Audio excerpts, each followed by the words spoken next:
Hello മക്കളെ, welcome to M S solution. നമ്മൾ ഇന്നുണ്ടല്ലോ നമ്മളെ ഹിസ്റ്ററിയിൽ ഈ വരുന്ന ഓണപരീക്ഷയ്ക്ക് പ്രതീക്ഷിക്കാവുന്ന 4 മാർക്കിന് ചോദ്യങ്ങൾ 1, 2, 3 ചാപ്റ്ററുകളിലെ പ്രധാനപ്പെട്ട 4 മാർക്കിന് ചോദ്യങ്ങൾ നമ്മൾ ഡിസ്കസ് ചെയ്യാൻ പോവാണ്. നമുക്ക് ആദ്യം തന്നെ ഒന്നാമത്തെ ചാപ്റ്റർ 4 മാർക്കിന് ഏത് ചോദ്യം ചോദിക്കും നോക്കാം കേട്ടോ. ഇതാ വരുന്നു ചോദ്യം, നോക്കിക്കോ, വളരെ സിമ്പിളാ. What are the features of renaissance painting? നവോത്ഥാന കാലത്തെ ചിത്രങ്ങളുടെ സവിശേഷതകൾ എന്തൊക്കെയാണ്? ഈ ഒരു ചോദ്യം 4 മാർക്കിന് വരാൻ എന്തുണ്ടോ സാധ്യത ഉണ്ട്. എന്തൊക്കെയാണ് സവിശേഷതകൾ നോക്കിക്കോ. ഒന്ന്, ലാൻഡ്സ്കേപ്പ് അല്ലെ, ഭൂപ്രകൃതികൾ അല്ലെങ്കിൽ ഭൂദൃശ്യങ്ങൾ കാണപ്പെടും. The use of colour to illustrate the light and spatial depth, പ്രകാശവും സ്ഥലത്തിന്റെ ആയവും ചിത്രീകരിക്കാൻ നിറങ്ങളുടെ ഉപയോഗമുണ്ട്. അതേപോലെ തന്നെ realistic depiction of the human body, മനുഷ്യ ശരീരത്തിന്റെ യഥാർത്ഥമായ ചിത്രീകരണം ഉണ്ട്. The use of oil paint, എണ്ണ പെയിന്റിന്റെ ഉപയോഗമുണ്ട്. പോർട്രേറ്റ്, ഛായാചിത്രങ്ങളുണ്ട്. The representation of divine figure in idealised human figure അല്ലെ, അതായത് ദൈവത്തിന്റെ ചിത്രം എങ്ങനെയാക്കുന്നു, മനുഷ്യരൂപത്തിലുള്ള ഒരു ദൈവത്തിന്റെ ചിത്രം എന്താവുന്നു അവിടെ വരയ്ക്കുന്നു. ഇതൊക്കെയാണ് സവിശേഷത. എങ്ങനെ സിമ്പിൾ ആയിട്ട് പഠിക്കുക എന്നുള്ളൊരു സംഭവം ഉണ്ടല്ലോ, വളരെ ട്രിക്കായിട്ട് നമുക്ക് എന്താ പറ്റും, പഠിക്കാൻ പറ്റും. കാരണം എന്താ വെച്ചാൽ ഒരാൾ ദൈവം എന്താവണം അറിയോ, ആകാശത്തുനിന്ന് ഭൂമിക്ക് ഇങ്ങനെ ലൈറ്റ് അടിക്കുകയാണ് കണ്ടോ. അപ്പൊ ഭൂദൃശ്യങ്ങൾ കാണും, അവിടെ ലൈറ്റ് അടിച്ചു അല്ലെ, ലൈറ്റ് പ്രകാശം കാണാൻ ചെയ്യുന്നു. അതേപോലെ realistic depiction of human body, അപ്പൊ എന്താവുന്നു, ലൈറ്റ് അടിച്ചപ്പോൾ ഒരു മനുഷ്യൻ എന്താവുന്നു അവിടെ കാണുന്നു. ആ മനുഷ്യന്റെ കയ്യിൽ ഓയിലിന്റെ പേക്ക് ഉണ്ട് കണ്ടോ, ഛായാചിത്രങ്ങൾ, ഓയിൽ പെയിന്റ് കിട്ടിയോ.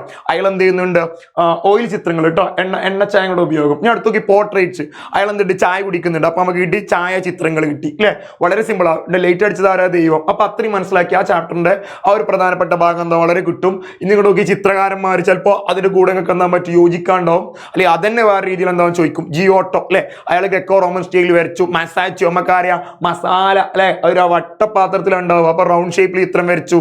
ലിയാനാർഡോ ഡാ വിഞ്ചി പ്രധാനമായിട്ട് വരച്ച 2 ചിത്രങ്ങളെ, ലാസ്റ്റ് സപ്പറും മൊണാലിസ. ഇഞ്ചി എന്നൊക്കെ നമ്മളെ വൈകുന്നേരത്തെ കൂട്ടുക അല്ലെ, ഭക്ഷണം കഴിക്കുമ്പോഴൊക്കെ കൂട്ടും, അങ്ങനെ ആലോചിച്ചാൽ മതി. ലാസ്റ്റ് സപ്പർ, അന്ത്യത്തായം, അതുപോലെ മൊണാലിസ അല്ലെ, വളരെ സിമ്പിൾ ആണ്. മൈക്കലാഞ്ചലോന്റെ വീട്ടിൽ എന്തുണ്ടോ, മൈക്കലാഞ്ചലോന്റെ വീട്ടിൽ എന്തുണ്ട്, വളരെ പ്രധാനമായിട്ടും അന്ത്യ അത്തായം അവിടെ കിടക്കൂല. എപ്പോഴും മൈക്കലാഞ്ചലോന്റെ വീട്ടിൽ കയറിയ വിധിത എന്നും ചീത്ത പറയാ എന്നും ദേഷ്യ വീട്ടിൽ കിട്ടിയോ. അപ്പൊ അന്ത്യവിധി എല്ലാ ദിവസവും അതന്നെക്കാരം വിധി ഉണ്ടാവുക.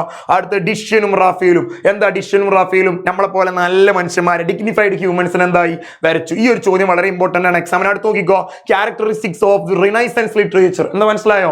നവോത്ഥാന സാഹിത്യത്തിന്റെ സവിശേഷതകൾ. ഇതാണ് എക്സാമിന് 4 മാർക്കിന് ചോദിക്കാനുള്ള പ്രധാനപ്പെട്ട. എന്താ നവോത്ഥാന സാഹിത്യത്തിന്റെ പ്രത്യേകത?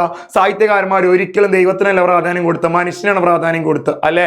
ഡിവൈനിന് പ്രാധാന്യം കൊടുത്തില്ല, ഹ്യൂമൻസിന് പ്രാധാന്യം കൊടുത്തു. മനുഷ്യന്റെ തിങ്സ്, തോട്ട്സില്, മനുഷ്യന്റെ ചിന്തകൾക്ക്, ഇമോഷൻസ്, വികാരങ്ങൾക്ക് പ്രാധാന്യം കൊടുത്തു ഇല്ലേ. ഇങ്ങനെ തുടങ്ങിയിട്ടുള്ള ഒരുപാട് കാര്യങ്ങൾ നമുക്ക് നോക്കുക. എന്താ നോക്കിക്കോ.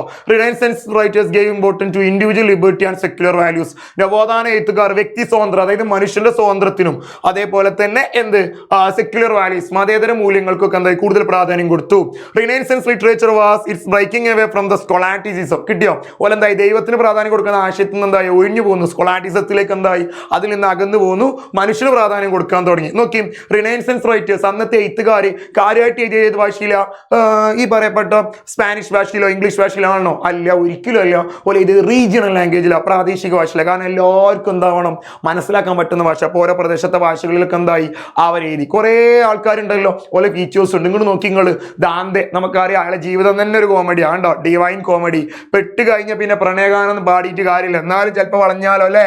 പെട്രാർക്ക്, സോനറ്റ്, പ്രണയഗീതങ്ങൾ എഴുതി. ഞാൻ അടുത്തോളേക്കും ബൊക്കാച്ചിയോ അല്ലെ, ബൊക്ക കൊടുത്തപ്പോൾ ചായ കിട്ടി, പക്ഷെ പെണ്ണിന് പറ്റിയില്ല. കാരണം ജീവിതം തന്നെ ആൾതെന്താണ്, ഒരു കോമഡി ആണ്ടോ. അപ്പൊ ഡക്കാമറോൺ, ഡക്കായി ഉണ്ടോ, ബൊക്ക.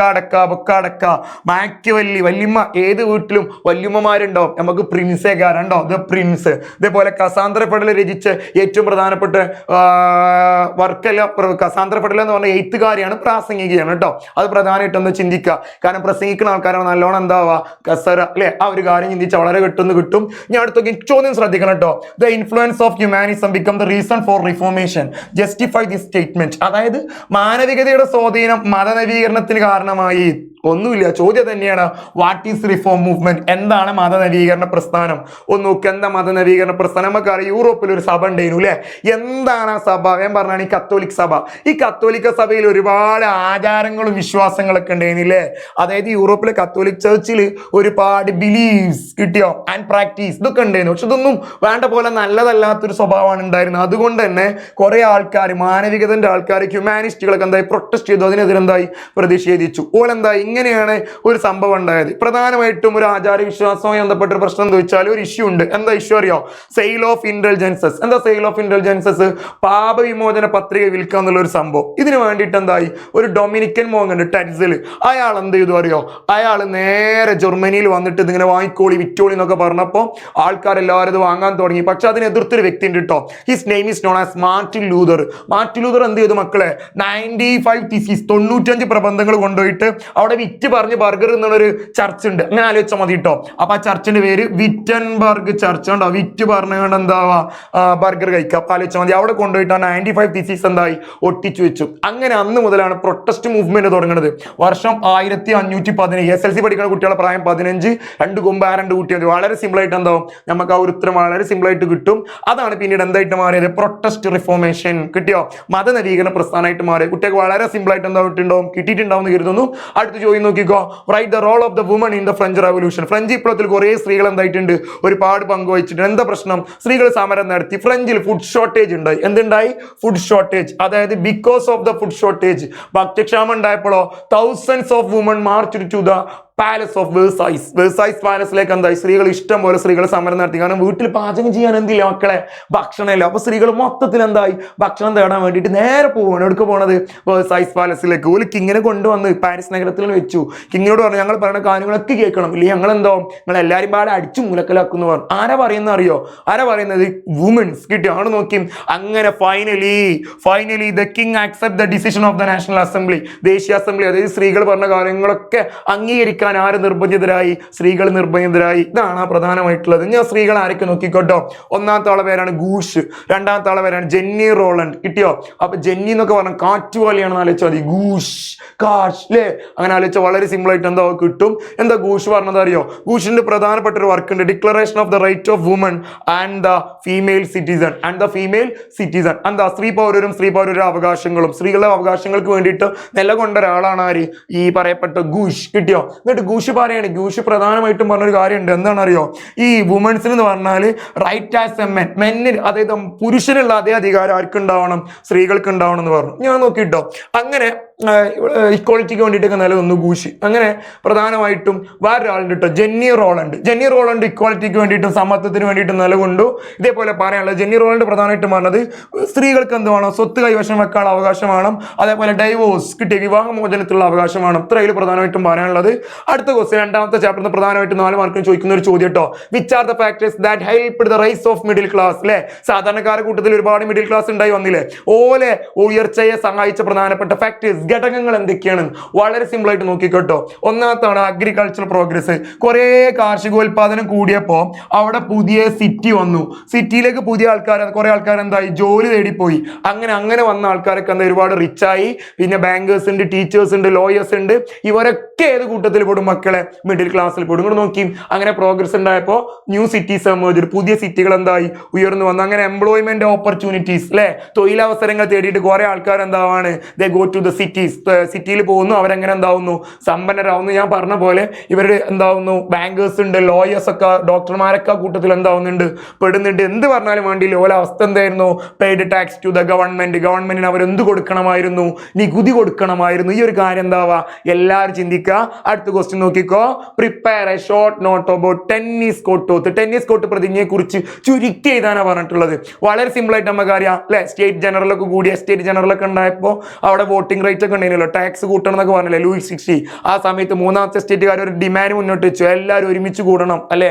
കാരണം ഫ്രഞ്ചിൽ traditionally each estate met separately 3 എസ്റ്റേറ്റുകളും 3ആയിട്ടാണ് ഒരുമിച്ച് സമ്മേളിച്ചിരുന്നത്. പക്ഷേ മൂന്നാമത്തെ എസ്റ്റേറ്റുകാർ പറയുന്നത് ഓൾ എസ്റ്റേറ്റ് മെറ്റ് അല്ലേ, എങ്ങനെ ടുഗദർ ഒരുമിച്ചിട്ട് എന്താവണം? സമ്മേളനം നടത്തണം എന്ന് പറഞ്ഞു. ഇത് എന്താ ആരും അംഗീകരിച്ചില്ല. 1-2 എസ്റ്റേറ്റുകാർ ഇത് അംഗീകരിച്ചില്ല. മാത്രമല്ല അപ്പൊ മൂന്നാമത്തെ എസ്റ്റേറ്റുകാർ പറഞ്ഞു we are the national assembly of friends അല്ലെ, ഞങ്ങളാണ് ഫ്രഞ്ചിലെ ദേശീയ അസംബ്ലി എന്ന് പറഞ്ഞിട്ട് അവരെല്ലാവരും എന്താവാണ്? അവരെ അവിടുന്ന് പുറത്താക്കാണ്. ആരെ? മൂന്നാമത്തെ എസ്റ്റേറ്റുകാരെ ഇത് പറഞ്ഞേക്ക് അവിടുന്ന് പുറത്താക്കുന്നു. ആ സമയത്ത് മൂന്നാമത്തെ എസ്റ്റേറ്റുകാർ എന്താവെന്ന് അറിയോ? ഒരു മഴയുള്ള മാസം കിട്ടിയോ? ജൂണ് അല്ലെ. 1789 ഫ്രഞ്ച് വിപ്ലവം നടക്കുമ്പോൾ നമുക്ക് പല ആൾക്കാർക്കും അറിയാത്തൊരു സാധനമാണ്. എന്താ അറിയോ?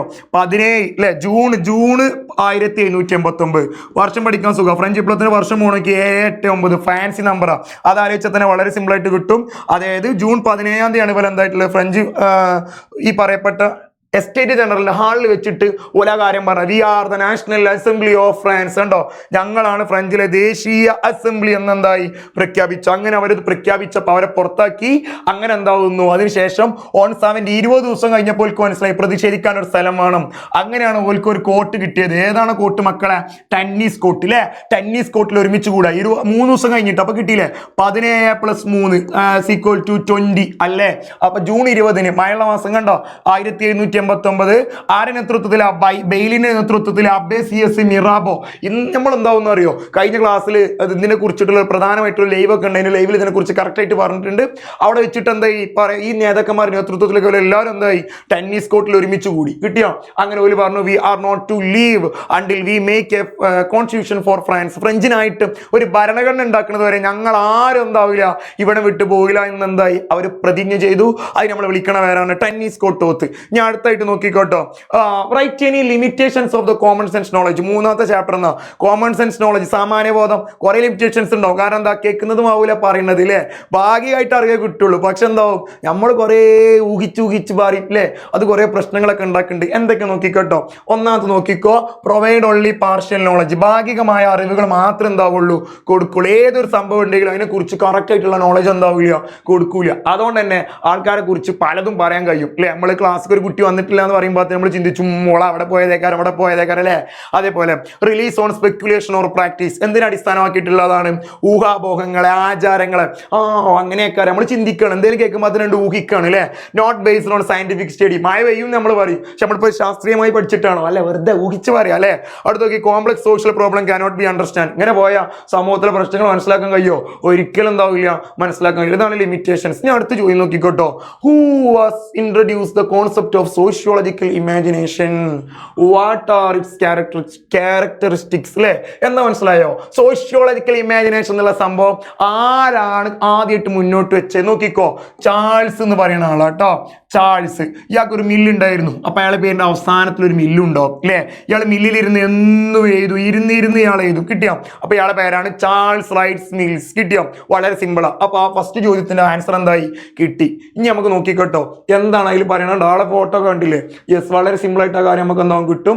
നോക്കിക്കോ, സാമൂഹ്യ ശാസ്ത്ര സങ്കല്പത്തിന്റെ, അതായത് സോഷ്യോളജിക്കൽ ഇമാജിനേഷന്റെ ഫീച്ചേഴ്സ് എന്തൊക്കെയാണ് നോക്കിക്കോ. വളരെ സിമ്പിൾ ആയിട്ട് നമുക്ക് മനസ്സിലാക്കും. ഏതൊരു പ്രശ്നത്തെ കുറിച്ച് നമുക്ക് എന്താവാ വിശാലായിട്ട് മനസ്സിലാക്കാൻ പറ്റും. വ്യക്തിഗത വീക്ഷണമൊക്കെ വിശാലായിട്ട് എന്താവാ സോഷ്യോളജി വെച്ച് മനസ്സിലാക്കും. കോമൺ സെൻസ് വെച്ചാൽ കിട്ടുമോ? ഇല്ല, കാരണം കിട്ടുന്ന പൗതിയുള്ളൂ. ബാക്കി മുഴുവൻ നമ്മൾ ഊഹിക്കണം. അതുകൊണ്ട് ശരിയാവാൻ സാധ്യത ഉണ്ടോ?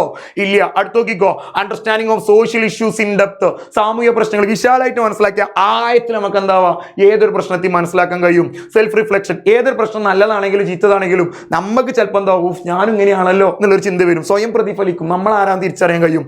എമ്പതി ആൻഡ് ടോളറൻസ്. കിട്ടിയോ? Develop empathy and tolerance. നമ്മളടിയിൽ എന്ത് വളർത്തും? അനുതാപവും സഹിഷ്ണുതയോ. ഓൾ പാവലെ, ആ കുട്ടി പാവലെ, എങ്ങനെ നായ പോരേനൂല്ലേ, നമുക്ക് എങ്ങനെയൊക്കെ സഹായിക്കണം, ആ ഒരു ചിന്ത വരുമല്ലോ. അതിങ്ങനെ നല്ല രീതിയിൽ സാമൂഹ്യ ശാസ്ത്രമായിട്ട് വെച്ചാലേ കിട്ടുള്ളൂ. കോമൺ സെൻസ് വെച്ചാൽ നമ്മൾ പറയും ഒക്കെ അങ്ങനെ തന്നെ വേണം, പണ്ട് അങ്ങനെ തന്നെ ഇനി അറിയും അല്ലേ. ഈ ഒരു സംഭവം ഞാൻ അടുത്ത് നോക്കിക്കോട്ടോ. Critical thinking. ഇനി ഏതെങ്കിലും പ്രശ്നത്തെ കുറിച്ച് പഠിക്കുമ്പോൾ ഓളത്ത് തെറ്റുണ്ട്, അല്ലെങ്കിൽ ഓള ചെയ്ത് ശരിയായില്ല, നമ്മളെന്തോ വിമർശിക്കും. മനസ്സിലായോ? ഇതേപോലെ നമ്മുടെ നാട്ടിൽ ചില തെറ്റായ കാര്യങ്ങൾ ഉണ്ടെങ്കിൽ അതിന് നമ്മളെന്താവും ചോദ്യം ചെയ്യും. To questioning negative social norms. നല്ലതല്ലാത്ത വാക്യങ്ങൾ നമ്മളെന്താവുന്നു ചോദ്യം ചെയ്യുന്നു. ഇത്രയും കാര്യങ്ങൾ എൻ്റെ കുട്ടികളെ അടിപൊളിയായിട്ട് പഠിച്ചാണ്ടല്ലോ, വളരെ സെറ്റായിട്ട് എൻ്റെ കുട്ടികൾക്ക് എന്താവാ എക്സാമിന് അടിപൊളിയായിട്ട് കിട്ടും 4 മാർക്കിന് കേട്ടോ. ഓക്കെ, അപ്പൊ tata, bye bye, see you. അടിപൊളിയൊക്കെ കേട്ടോ.